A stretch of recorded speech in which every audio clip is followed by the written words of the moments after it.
Hi, I'm Jordan Bonnet, sophomore journalism media studies major here at Bennett College, and I have with me Kim Anno, an artist in several different mediums. Can you tell us what brought you here to Bennett College? This is my first time coming to Bennett, and I must say I am thrilled and very moved to be around all the young African American women. It's very, very inspiring to me. I came to Bennett because Adam Carlin, who is a curator, invited me to come and do a project that was interactive with students at Bennett and also some of my own work. So it's this kind of toggle back and forth between working with people to create something new and also to offer something that I've done before. Can you tell us a little bit about your project? So this project is really looking at cultural resiliency in climate change era. So what I'm really concerned about is now that we've passed this time of 2 degrees above Celsius, that means that last year in 2015, the metadata shows that the entire global planet had the hottest year on record in the history of humankind. And that's a big deal. And I'm really interested in how young people are going to navigate this world that's going to be more difficult. And most of my work has been dealing with coastal areas, people that live in coastal areas, and what happens when sea level rises and enters the city. And in this case, I'm at Bennett just working with students to kind of think about the metaphoric reasons for climate change and the metaphoric cultural resiliency. So I decided to use Dante's Purgatorio, Canto 2, because Dante was really kind of a reformer in his time, which was in a medieval period. And he's really asking questions about society and psychology, not just religious ideals, but philosophic ideals, psychological ideals. What does reason mean? And what does a civil society look like now that the whole entire planet is shifting climate? Can you tell us about your process? So I've been going to the theater class, Tennille Faust's class, which is really fun.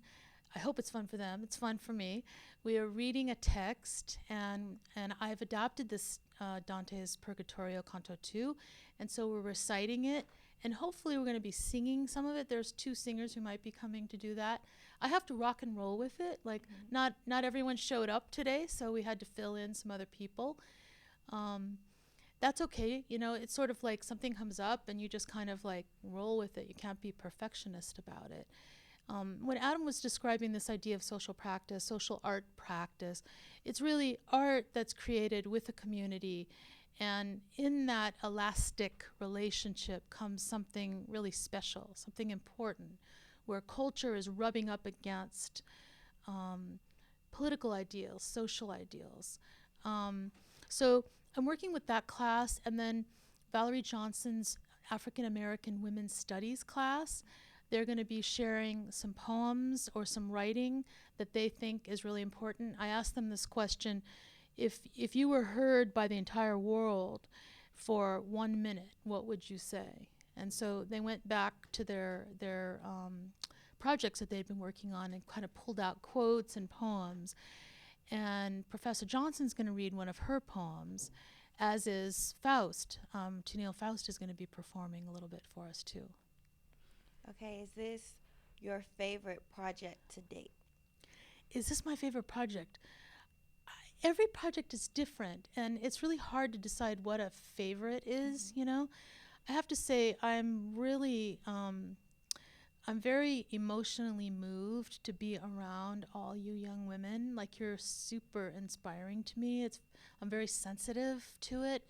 And so I feel kind of like I've never had this experience before. And I mean, I've worked with lots of people and a lot of young people um, in lots of different places. I worked in South Africa, in Durban, and in Miami, and in California. Has its own unique vision and place and energy. And so it's wonderful to see all of you guys here. And so it has a special place in my heart. Let's put it that way. Okay, can you explain or elaborate more on contemporary artists and what you do?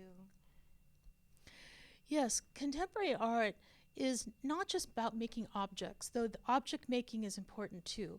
So we really never want to say it's either this or it's that. We really want to just draw our arms around everything and make a big elastic kind of relationship. So contemporary art is really both about how culture kind of like intersects with society. So at that place where people and society come together. For instance, music. I mean, if you think about how much music means to you, listening to your iPod and singing along with the music and dance, you think how happy that makes you feel. You know, like that's like a psychological happiness, a kind of joy. Art is like that. I mean, visual art is too, as is filmmaking. It inspires you to be and think somehow outside of your own sphere and to learn new things. And it doesn't have to be all positive too. I mean, there's like what we call a gestalt in psychology that somebody might understand, but art can also inspire something that is like a difficult memory or a kind of difficult feeling that you want to work through. Um, and that's good too. We need that too. We can't pretend that there aren't problems. There's a lot of problems. There's a lot of issues, especially on race issues in America today, and both we're looking at our corrections and our police and our government officials, and we're trying to figure out how to make society right. I mean, it's right now not right, and we can do something about it. And what do we do? And my hope is that my art kind of inspires people to kind of think about their role. Okay. uh, oh, I have one. Do you ever get artist block as a writer would get writer's block? And if so, how do you overcome that? You know, I get it in kind of little small ways. I am a little bit of a manic creative person, like where I just kind of like mind is spinning over and over again. It's a little bit like, how do I settle down? How do I decide what to do? Mm-hmm. Because I have a million ideas. But I do get these micro things. Like today, I was in the gallery and I was thinking, my plan to do these certain kind of flag things was not quite what I was turning out to be. So I was thinking, okay, I'm going to adjust. So it's kind of about how to adjust and how to rethink. You really have to be able to fail.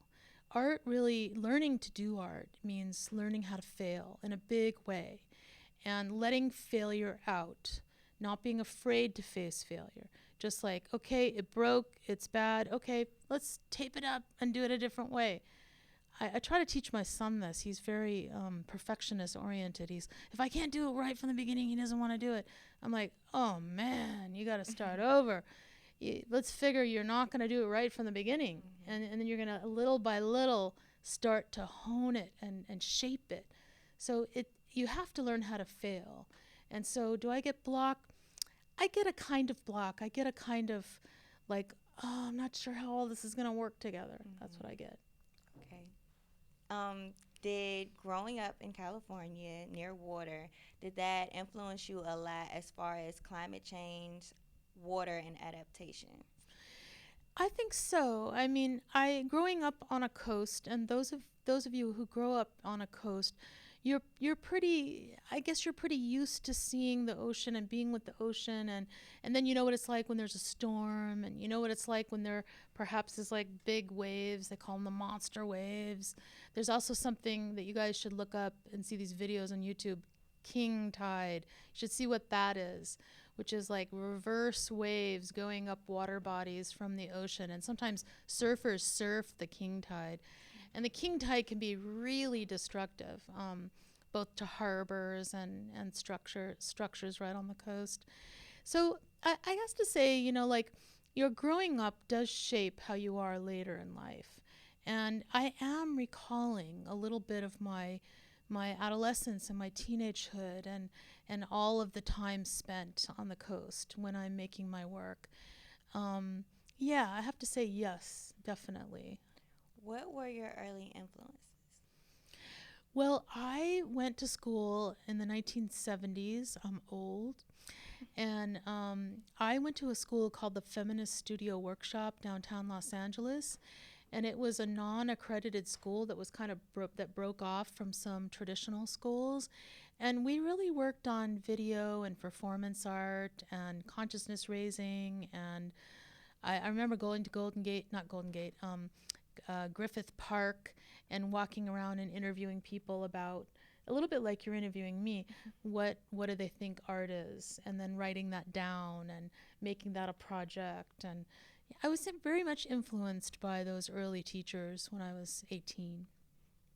So, did you know at a young age that art was something that you wanted to pursue as far as a career or a lifestyle? Yes, I mean, I could say that I was just one of those kids who just liked to draw. You know, you feel like the best way you can express Mm-hmm. yourself is through drawing. At first, it was a very internal thing. It was very psychological and internal, where I would just draw on everything I could find. It was, I don't know what it was. It was just somehow a way for me to navigate the world. At first, I was pretty shy, Mm-hmm. and I didn't know how to really talk to people. But drawing could help me. Drawing could get out what I wanted to say. So yes, when I was a kid, I thought that. What is your interest in science? So I am very influenced by science. My father was a physicist, and my father made the power source for the Voyager rocket ship, which is Mm-hmm. still in space with the gold record. Everyone should know. It's kind of exciting. He did a lot of other things too. Um, he was very, I guess, work was his life. He really didn't have much social life. Like he just liked to do math and physics like all the time. And at first, I couldn't understand him. I was like, what is with him? I mean, like, he can't even talk to me. You know, like, there's all these things going on, and he doesn't really want to talk about those things. Um, so it was a way to become closer to him, was to myself investigate scientific phenomenon, and I started to think a little bit more in those ways and study certain things. And I began to kind of read periodicals like Scientific American, Scientific News. Um, I started to read books and read books on weather. There's like a lot of really interesting books on the history of weather, and I started to read those, and I became much more educated about what was happening in the environment. And then I remember around 2009, my students and I were looking at some films of pictures of the plastic garbage patch in the ocean. I don't know if you guys have seen that. Mm. There's like a huge kind of mass jelly sort of, they sort of hang like ghost nets, and they call them the ghost nets. They hang in the water, and they kind of lean to the left, which is the way the current is moving. And it's plastic and it's garbage, and it comes from all the continents. Like everyone uses those little creamers, you know, and those little those tops. Mm-hmm. All that stuff ends up in the ocean, and it doesn't really dissolve very fast. So a lot of birds eat it.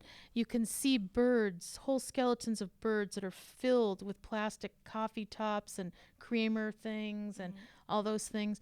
That stuff doesn't go away. So, in fact, I was like, oh my God, why? It just seems like it's proliferating. Now we have those coffee things, those Mm-hmm. where you press down and instantly you have a coffee, and they're plastic. And boy, that was a backwards move, whoever got that going. There is another brand that's like aluminum or something that you can recycle, but plastic recycling is very, very difficult. It breaks down very, very slowly. So we started to look at those plastic things. I'm talking state of size of Texas amount of ghost nets in the ocean. It's not all one mass, but the Coast Guard was like kind of moving through this area, and they saw it, and it was really, really difficult, so they photographed it. And there's one particular Coast Guard, I guess he's some kind of a general or something like that, who's doing the major research around the plastic garbage patch. I forget the guy's name. You can see his YouTube videos. Anyway, my students saw this, and we were like, oh no, we've got to think about what to do, you know. And they formed groups, and they got our college to kind of start to look at recycling. What are we doing with it? And where does our garbage go? And there was a lot of coming to consciousness about how to live as human beings. And I thought, well, if my students were pushing me to do this, then I must do it. I must show leadership. Like we must be together on this. And so I started to work on climate issues at that time. Okay. How do you think um, everything will play out if we don't get a handle on this issue? Well, everybody's talking about this. I'm not an expert completely on this, but you can start to read about what happens when you see the climate being raised just even a little bit. Suddenly, your access to drinking water, which is less than 1% of total water on the planet Earth, becomes challenged. And what happens when your drinking water becomes challenged? Do you have any ideas on that? Your body, as far as your health, it'll deteriorate. Yes, your access to food suddenly becomes challenged. So there's areas on the earth already that are desert areas that are going to become more and more difficult for people to live. They're going to have to move. They can't stay there. And so that's going to be a massive kind of population problem for the future. What other ways, other than recycling, would help as far as climate change? I worked with the Department of the Environment before, and we used to do street sweeps every day. And every day, in the exact same places, you would see more trash. And DC has done things like a styrofoam ban because styrofoam is one of the most, well, it never breaks down. So, what other ways can we get our communities aware, and what can we do other than recycle to really help clean up the environment? I can give you some really concrete examples. Myself, I'm on my design review board at my city because I'm an arts commissioner. And we on the design review board started to examine vinyl windows in construction. And we started to see how they were manufactured and then how they were recycled. On both ends, it wasn't good. The people that were manufacturing those vinyl windows were getting sick. The people who were recycling the vinyl windows were getting sick. So on both ends, that was a no-brainer. We were decided we're not going to allow vinyl windows anymore in our city. So we've all voted to do this. So you can imagine the impact that has on major developers who come and build these skyscrapers hoping to build 2,000 vinyl windows. And suddenly their budget changes because they're not allowed to do it anymore. They're mad, but we stand firm because manufacturing of vinyl has all these chemicals that are just too much for human beings to deal with. So that's one concrete example. I would say, I had a student who decided to try to live without plastic for like 3 months. She said, "Okay, I'm not gonna take any straws. I'm not gonna use plastic cups. I'm not gonna use plastic bags when I go to the store. Everything is going to be paper or cloth or whatever." And she spent 3 months, and it was really, really hard. It was super hard. She'd go to out to eat, and if she had to take it home, she brought her own stuff. Please don't put it in that bag. Please put it in this. And it kind of disrupts the kind of system that we've been used to having. In my city, you're not allowed to have styrofoam or plastic containers for to-go. So when you're to-go, it's paper. You don't have any plastic to-go containers whatsoever. In the markets, you don't have any plastic little containers that people can take away. So it's kind of like a beginning of a kind of process.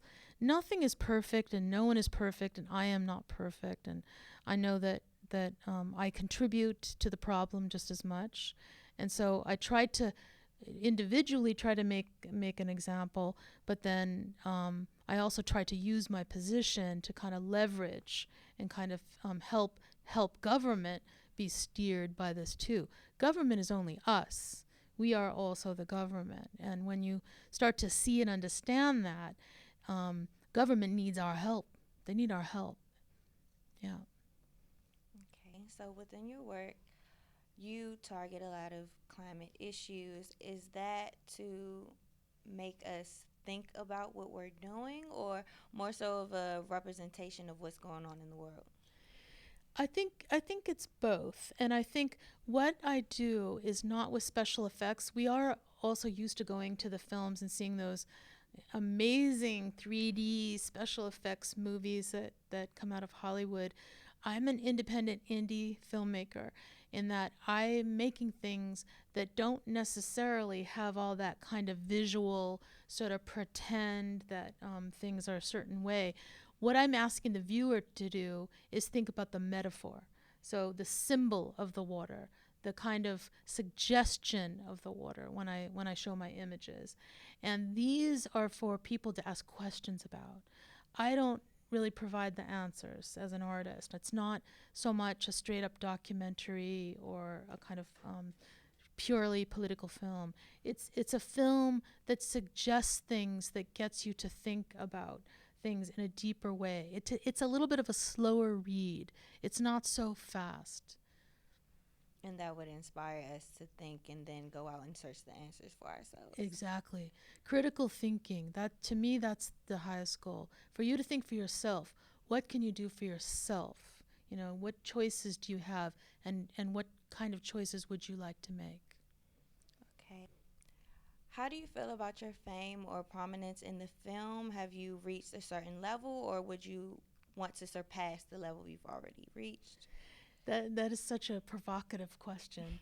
Um, Everybody wants to be respected for what they do, and I think I do too. Do I want to be super famous? I could never be a giant pop star, Mm-hmm. but I sure would like to be respected in my field for what I do. And how much is that? How do I weigh that? I don't know. Um, if I died tomorrow, I'd be happy with what I did for right now. Yet I have ambitions. So you sort of think these contradictory thoughts. I want to do a lot, but if I don't get there, that's okay. I like the journey. The journey's good. The journey's just as good. Do you have any ideas for future projects, or are you just worried about this Yes, I have a future project. I am working on it right now. So it's a project called 90 Miles from Paradise, and it's Key West and Havana. one? Mm-hmm. So I filmed in Key West using two Miami actors and then young people from Key West High School. And I have a flag football game of Mm-hmm. girls in the film, and I have some performance artists. I have a young 17-year-old trans singer in the film. They're all part of that film. And I'm going to Havana, Cuba, and I'm going to shoot parallel shots that I shot in Key West. And I'm going to edit the films together so that these two cities are kind of looking at each other, kind of side by side, both the parallels and the differences. And both are vulnerable in climate issues. So, in a certain way, nation states fall away and it becomes people to people in the future. Okay, if we were looking to reach you, how would we contact you? KimAnno.com is my website, and that my email is on the back of that. You can also see me at uh, California College of the Arts. I'm a professor there, so I'm listed as the faculty member in the painting program, so you can find me that way. And I'm on Facebook, Kim Anno, and Twitter, and Pinterest, and Instagram. Okay, thank you for your time. Sure, thank you.